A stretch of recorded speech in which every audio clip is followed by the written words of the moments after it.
വെണ്ടയ്ക്കയൊക്കെ നമ്മൾ വീട്ടിൽ കറി വയ്ക്കാനായിട്ടും തോരൻ ഉണ്ടാക്കാനായിട്ടൊക്കെ നമ്മൾ വാങ്ങിക്കാറുണ്ട്. വാങ്ങിക്കുമ്പോൾ അതിലൊരൊറ്റ വെണ്ടയ്ക്ക, ഒരു വെണ്ടയ്ക്ക കൊണ്ടുള്ളൊരു നല്ല അടിപൊളി സൂത്രമാണ് കേട്ടോ. ഇതിനെ നന്നായി കഴുകി എടുത്തതിന് ശേഷം അതിനെ നമ്മൾ ഈ ഒരു വീഡിയോയിൽ കാണുന്ന പോലെ കത്രിക യൂസ് ചെയ്ത് കുഞ്ഞു കുഞ്ഞതാക്കി കട്ട് ചെയ്തിട്ട് നമ്മൾ അതിലേക്ക് ഒരു ഗ്ലാസ് 1.5 ഗ്ലാസോളം വെള്ളം ഒഴിച്ച് ഇത് അടുപ്പത്ത് വെച്ചൊന്ന് തിളപ്പിക്കുക കേട്ടോ.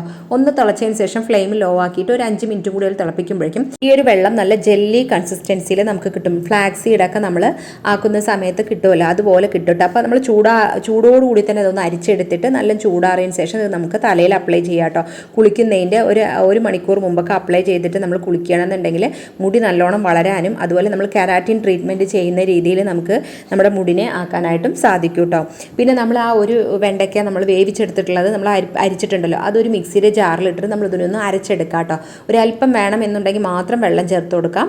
അരച്ചിട്ട് നമ്മളതൊരു വേറൊരു പാത്രത്തിലേക്ക് ഇട്ട് കൊടുക്കാം. നമ്മളിനി ഇതിലേക്ക് കുറച്ച് തൈര് വേണം എന്നുണ്ടെങ്കിൽ തൈര് ചേർക്കാം. ഇപ്പോൾ ഞാനിവിടെ കസ്തൂരി മഞ്ഞളും അതുപോലെ തന്നെ ആര്യവേപ്പിലയും തുളസി ഇലയും ഉണക്കി പൊടിച്ചതും കൂടി ഞാൻ ഇതിലേക്ക് ചേർക്കുന്നുണ്ട് കേട്ടോ.